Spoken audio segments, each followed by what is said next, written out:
প্রত্যেকটি বাগানে আমি অন্তত পক্ষে একটা ক্লিনিক, যাতে আমাদের মা বোনরা তারা ইমার্জেন্সি চিকিৎসা নিতে পারে, যাদের বাচ্চা প্রসব হওয়ার ক্ষেত্রে তাদের দূর দূরান্তে যেতে না হয়। এই আমরা প্রত্যেকটা ইউনিয়ন ভিত্তিক আমরা একটা করে ক্লিনিক আমি যদি সুযোগ পাই আমি করে দেব। আর আপনাদের যে রাস্তাগুলো আপনারা অবহেলিত, যে রাস্তাগুলো হয় না, এই রাস্তাগুলি আমি করব।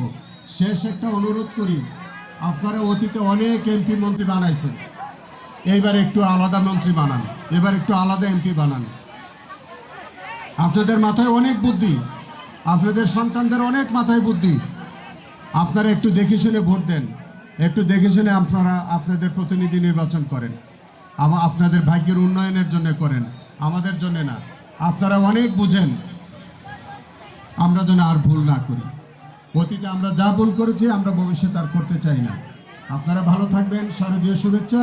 আপনাদের জন্য একটি সামান্য উপহার, আমাদের দলের বিএনপির যিনি চেয়ারম্যান, যিনি লন্ডনে আছেন, কিছুদিনের মধ্যে দেশে ফিরবেন, তিনি আপনাদের একটু সামান্য উপহার পাঠিয়েছেন এই উৎসবের ভালোবাসার বিনিময়ে।